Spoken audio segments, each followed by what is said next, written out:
రాకాలోకంకి స్వాగతం. ఈ కంటెంట్ మీకు నచ్చినట్టయితే లైక్ చేయండి, మీ బంధుమిత్రులకి షేర్ చేయండి.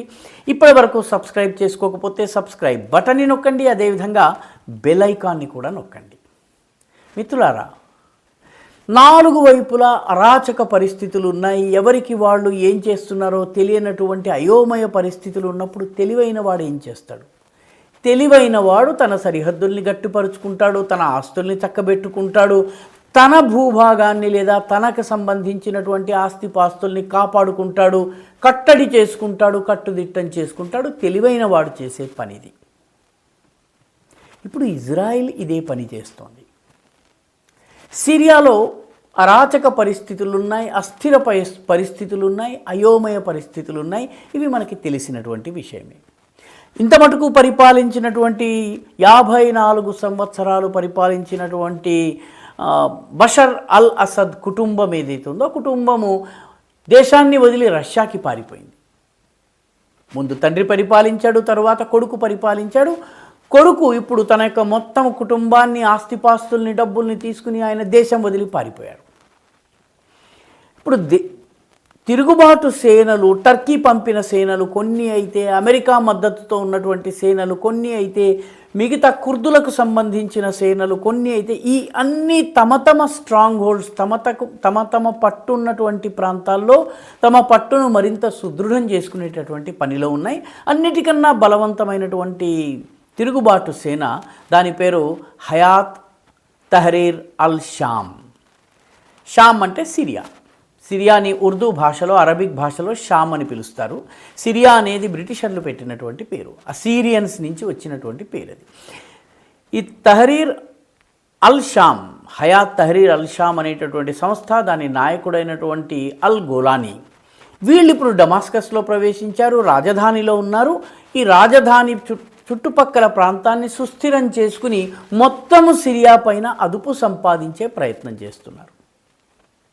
ఇంతకన్నా అనుకూలమైనటువంటి పరిస్థితి ఇజ్రాయెల్కి మరెన్నడూ రాదు. ఎందుకంటే ఇజ్రాయెల్కి 4 ప్రధాన ప్రమాదాలు ఉన్నాయి. ఒకటి, హిజ్బుల్లా నుంచి, లెబనాన్లోని దక్షిణ భాగంలో ఉన్నటువంటి హిజ్బుల్లా నుంచి దాడి వస్తుంది. హిజ్బుల్లా పైన ఇటీవల భయంకరమైనటువంటి దాడులు చేసి దాని నాయకత్వాన్ని, దాని ఇన్ఫ్రాస్ట్రక్చర్ని, దాని ఆయుధ సంపత్తిని ఇజ్రాయెల్ పూర్తిగా సర్వనాశనం చేసింది. హిజ్బుల్లా ఇప్పుడు యుద్ధ విరమణ ఒప్పందం చేసుకుంది. రెండవది హమాస్ గాజా స్ట్రిప్లో ఉంటుంది. హమాస్ ఉగ్రవాద సంస్థ అక్టోబర్ 7 దుశ్చర్యలకు పాల్పడింది. 1500-1600 మంది ఇజ్రాయిలీల్ని చంపింది. సొరంగాల ద్వారా దాడులు చేసేటటువంటి సంస్థ హమాస్. మూడవ దాడి చేసేటటువంటి సంస్థ ఏదైతే ఉందో అది వెస్ట్ బ్యాంక్, అంటే ఇజ్రాయిల్లోనే పశ్చిమ భాగంలో ఉన్నటువంటి వెస్ట్ బ్యాంక్, జెరూసలేం, మిగతా జెరికో, ఇటువంటి పట్టణాలు ఉన్నటువంటి వెస్ట్ బ్యాంక్ ఏదైతే ఉందో, ఈ వెస్ట్ బ్యాంక్లో కూడాను అరబ్బుల సంఖ్య, ముఖ్యంగా ప్యాలెస్టీనియన్ల సంఖ్య ఎక్కువ. వాళ్ళు కూడా దాడులు చేస్తూ ఉంటారు. ఈ 3 కాక 4వ వార్ ఫ్రంట్, 4వ యుద్ధరంగం ఇజ్రాయెల్కి సిరియా. ఎందుకంటే సిరియా యొక్క దక్షిణ భాగం, సిరియా యొక్క నైరుతి భాగం ఏదైతే ఉందో ఆ నైరుతి భాగము ఇజ్రాయెల్ని ఆనుకుని ఉంటుంది. మ్యాప్ని చూస్తే మనకు అర్థమవుతుంది. ఇజ్రాయెల్ని ఆనుకుని ఉంటుంది కాబట్టి ఈ ఇజ్రాయెల్ని ఆనుకుని ఉన్న భూభాగం నుంచి సిరియా దాడి చేసే అవకాశం ఉంది. కాబట్టి ఈ 3 చోట్ల కూడాను ప్రస్తుతం ఆధిపత్యం సాధించినటువంటి ఇజ్రాయెల్ సిరియాలోని అరాచక, అయోమయ, అంధకార పరిస్థితులను ఉపయోగించుకుని దీపం ఉండగానే ఇల్లు చక్కబెట్టుకోవాలనుకుంది.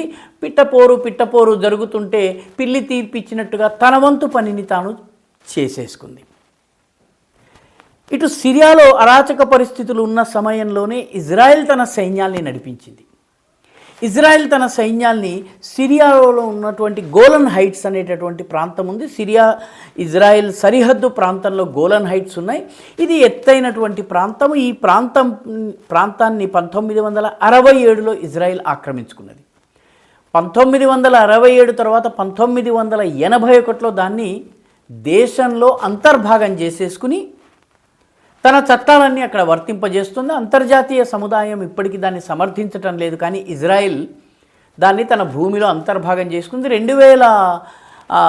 19 ప్రాంతంలో డొనాల్డ్ ట్రంప్ గోలన్ హైట్స్ ఇజ్రాయెల్కి చెందింది అని చెప్పి ప్రకటించారు. ఇది ఇజ్రాయెల్కి కొంత బలం చేకూర్చినటువంటి విషయం. ఇప్పుడు డిసెంబర్ 8వ తారీఖు నుంచి మొదలుపెట్టి ఇప్పటి వరకు దాదాపు 350 వైమానిక దాడుల్ని సిరియన్ భూభాగంలో ఇజ్రాయెల్ చేసింది. మొత్తం అక్కడ ఉన్నటువంటి హెలికాప్టర్లు, విమానాలు, యుద్ధానికి సంబంధించినటువంటి ఎయిర్ స్ట్రిప్స్, అదేవిధంగా వాళ్ళ ట్యాంక్స్, వీటన్నిటినీ సర్వనాశనం చేసింది. అంటే సిరియా యొక్క వార్ కేపబిలిటీ, యుద్ధం చేసే సామర్థ్యాన్ని ఇచ్చేటటువంటి ఆయుధ సంపత్తిని మొత్తము సమూలంగా నాశనం చేసింది. అదేవిధంగా వాళ్ళకి సంబంధించినటువంటి ఒక కెమికల్ వెపన్స్ తయారు చేసిన, రసాయనిక ఆయుధాలు తయారు చేసేటటువంటి వెపన్స్ తయారు చేసేటటువంటి ఒక బార్జా సైంటిఫిక్ రీసెర్చ్ సెంటర్ అని ఒకటి ఉంది. దానిపైన కూడా దాడి చేసి దానిని కూడా నేలమట్టం చేసి పూర్తిగా నాశనం చేసేసింది. అంతర్యుద్ధంలో ఉన్నటువంటి, అయోమయంలో ఉన్నటువంటి సిరియా దీనిని తట్టుకునే పరిస్థితి లేదు. ప్రస్తుతం సైన్యము, సైనికాధికారులు పారిపోయారు కాబట్టి రీటాలియేట్ చేసేవాడు లేడు. ఇదే సమయంలో అక్కడ ఉన్నటువంటి లటాకియా నేవల్ బేస్, అంటే నౌకాదళ స్థావరం ఉంది. ఆ స్థావరాన్ని పూర్తిగా నేలమట్టం చేసి అక్కడ ఉన్నటువంటి పడవలన్నింటినీ దగ్ధం చేసేసింది. డేరా అనేటటువంటి నగరం ఇజ్రాయెల్కి చాలా దగ్గరగా ఉండేటటువంటి ప్రాంతము. దాంతోపాటు 3 ఎయిర్ స్ట్రిప్స్ ఉన్నాయి. ఒక ఎయిర్ స్ట్రిప్స్ హోమ్స్లో ఉంది, దాని పేరు షిన్షార్ ఎయిర్ బేస్. రెండవది డమాస్కస్కి దగ్గరగా ఉన్నటువంటి అకర్బా ఎయిర్ బేస్. మూడవది నార్త్ వెస్ట్ సిరియాకి దగ్గరలో ఉన్నటువంటి కిమ్షిలి అనేటటువంటి ఎయిర్ బేస్. ఈ 3 ఎయిర్ బేస్లని ధ్వంసం చేసేసింది. అంటే ఈరోజు సిరియన్ యుద్ధ విమానం ఇజ్రాయిల్ వైపు గగనతలంలోకి ఎగిరే పరిస్థితి లేదు. సిరియన్ ట్యాంక్ కదిలే పరిస్థితి లేదు. వాళ్ళ దగ్గర ఆధునికమైనటువంటి మోర్టార్స్ కానీ ఎటువంటి ఆయుధాలు లేకుండా చేసేసింది. ఎందుకంటే సిరియాలో అధికారంలోకి రాబోతున్నటువంటి హయాత్ తహరీర్ అల్ షమ్స్ ఏదైతే ఉందో, ఇది గతంలో దీని పేరు జబాత్ అల్ నుస్రా. జబాత్ అల్ నుస్రాని ఉగ్రవాద సంస్థగా అమెరికా ఐడెంటిఫై చేసింది, గుర్తించింది, డెసిగ్నేట్ చేసింది. దాని నాయకుడు అల్ గోలాని, ఇప్పుడు ఈయన సిరియా పాలకుడు కాబోతున్నాడు, ఈయనను టెర్రరిస్ట్గా ప్రకటించింది. ఈ జబాత్ అల్ నుస్రా అల్ఖాయిదా తోటి, ఐఎస్ఐఎస్ తోటి, రెండిటితోటి సంబంధాలు కలిగి ఉండేది. ఐఎస్ఐఎస్ కూడా దీని మాట వినేది, అల్ఖాయిదా కూడా దీని మాట వినేది. కాబట్టి అల్ఖాయిదా మూలాలు, ఐఎస్ఐఎస్ మూలాలు ఉన్నటువంటి జబాత్ అల్ నుస్రా యొక్క మారు రూపమైనటువంటి హయాత్ తహరీర్ అల్ షామ్ సిరియాలో అధికారంలోకి వస్తే ఏదో ఒక రోజు మళ్ళీ ఇజ్రాయెల్ పైన దాడి తప్పదు. ఎందుకంటే జహాదీ ఉన్మాదం ఉన్నటువంటి, ఉగ్రవాద మూలాలు ఉన్నటువంటి నాయకుడు పార్టీ కాబట్టి దాని మిలిటరీ కేపబిలిటీస్ అన్నిటినీ ఇజ్రాయెల్ ధ్వంసం చేసేసింది. అంటే దాడి చేయాలన్నట్టయితే ఒక 10 సంవత్సరాల ముందు ఆయుధాలు సమకూర్చుకోవాలి. ఆ పరిస్థితి తీసుకొచ్చింది. అంతేకాకుండా డమాస్కస్కి కేవలం 21 కిలోమీటర్ల దూరంలో ఒక పట్టణం ఉంది. ఆ పట్టణం పేరు కటానా. ఈ కటానా వరకు ఇజ్రాయలీ ట్యాంక్స్ వెళ్ళిపోయినాయి. అంటే సిరియన్ రాజధాని డమాస్కస్కి 21 కిలోమీటర్స్ దూరం వరకు ఈరోజు ఇజ్రాయలీ ట్యాంక్స్ ఉన్నాయి. సిరియాలో వాళ్ళలో వాళ్ళు కొట్టుకుంటూ సుందోపసుందుల్లా కొట్టుకుంటున్నటువంటి వాళ్ళకి ముందు అసలు ఇజ్రాయెల్తో ఫైట్ చేయాలన్నటువంటి పరిస్థితి లేదు, ఆ రకమైనటువంటి అవగాహన లేదు. దీంతో డమాస్కస్కు అతి సమీపంగా వెళ్ళి డమాస్కస్ మీద ఏరియల్ స్ట్రైక్స్ చేసింది. అంటే రాజధానిలో ఏరియల్ స్ట్రైక్స్ చేసింది. దీనితో పాటు గోలన్ హైట్స్ ప్రాంతం ఏదైతే 2 దేశాల మధ్య ఉందో, ఆ గోలన్ హైట్స్ నుంచి ఒక 30-40 కిలోమీటర్లు లోపలికి ప్రవేశించి ఆ భూమినంతా ఆక్రమించుకుంది. దీనిలో ఒక ఎత్తైనటువంటి కొండను కూడా ఆక్రమించుకుంది. ఆ కొండ పేరు మౌంట్ హెర్మోన్. మౌంట్ హెర్మోన్ మ్యాప్లో గనక, ఈ పటంలో గనక చూసినట్టయితే, ఇమేజ్లో చూసినట్టయితే మౌంట్ హెర్మోన్ 2800 మీటర్ల ఎత్తైనటువంటి ప్రదేశము. ఇజ్రాయిల్లో ఆ ప్రాంతంలో ఉన్నటువంటి అత్యంత ఎత్తైనటువంటి కొండ ప్రాంతాన్ని మౌంట్ మెరాన్ అంటారు. ఈ మౌంట్ మెరాన్ మీద రాడార్స్ ఉండేవి, కానీ ఇవి మౌంట్ హెర్మన్ అంత ఎత్తు మీద ఉంది కాబట్టి దాని వెనుక ఉన్నటువంటి సిరియన్ విమానాలు కానీ, సిరియన్ డ్రోన్స్ కానీ వాటిని గుర్తించేటటువంటి పరిస్థితి ఉండేది కాదు. ఈ కొండను ఆధారంగా చేసుకుని అటు హెజ్బుల్లాకి బెకా వ్యాలీ మీదుగా అనేక మార్గాల గుండా ఆయుధాలని పంపించడం జరిగేది. ఇప్పుడు ఈ కొండను ఆక్రమించుకుని ఈ కొండ మీద రెడార్లను ఇజ్రాయెల్ ఆల్రెడీ పెట్టేసింది. దీని అర్థం ఏంటంటే ఇటు హిజ్బుల్లా అదేవిధంగా ఇటు మొత్తము సిరియాలో ఏ ప్రాంతం నుంచి కూడాను ఇజ్రాయెల్ మీద దాడి చేయాలని ఎవరు ప్రయత్నించినా ఈ రెడార్లు గుర్తించగలవు. అంటే ఈ రెండు శత్రువుల యొక్క అటాక్ కేపబిలిటీ, దాడి చేయగలిగే సామర్థ్యాన్ని సమూలంగా నాశనం చేసేసింది.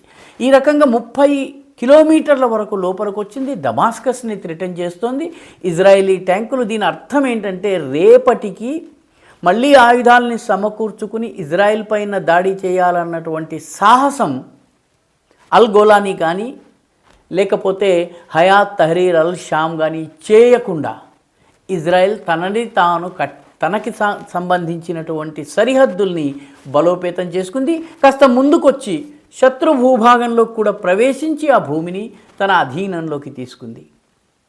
నిజానికి ఇజ్రాయెల్ తన దేశ ప్రయోజనాలను దృష్టిలో పెట్టుకునే ఈ పనిని చేసింది. ఎందుకంటే సిరియా నుంచి ఏ రోజైనా దాడి జరిగేటటువంటి అవకాశం ఉంటుంది. సిరియాలో ప్రస్తుతం ఉన్నటువంటి పాలకుడు జహాదీ ఉన్మాద మనోభావాలు కలిగిన వాడు కాబట్టి ఏదైనా జరగవచ్చు. కాబట్టి ఇజ్రాయెల్ ముందు జాగ్రత్తతో ఈ మొత్తం కట్టడి చేసింది. పర్యవసానంగా ఈరోజు ఈ మొత్తం యుద్ధంలో బాగుపడింది ఎవరు? ఇజ్రాయెల్. ఎందుకంటే ఇజ్రాయెల్ సరిహద్దును ముందుకు జరిపింది, కీలకమైనటువంటి మౌంట్ హెర్మోన్ని తన చేతుల్లోకి తీసుకుంది. అదేవిధంగా రాజధానికి అతి సమీపం వరకు, సిరియన్ రాజధానికి అతి సమీపం వరకు వెళ్ళి తన ట్యాంకుల ద్వారా దాడి చేయగలిగింది. సిరియాకి సంబంధించినటువంటి మొత్తము డిఫెన్స్ కేపబిలిటీస్ని, వార్ కేపబిలిటీస్ని, అటాక్ కేపబిలిటీస్ని పూర్తిగా సమూలోచ్ఛేదం చేయగలిగింది. కాబట్టి ఇది ఇజ్రాయెల్ సాధించినటువంటి ఈ మొత్తం యుద్ధం నుంచి బాగుపడినటువంటి ఏకైక దేశము ఇజ్రాయెల్. ఈ వీడియో మీకు నచ్చినట్టయితే లైక్ చేయండి, షేర్ చేయండి, ఈ ఛానల్కు సబ్స్క్రైబ్ చేయండి. మీ అభిప్రాయాన్ని కమెంట్ల రూపంలో తప్పనిసరిగా పంపించండి.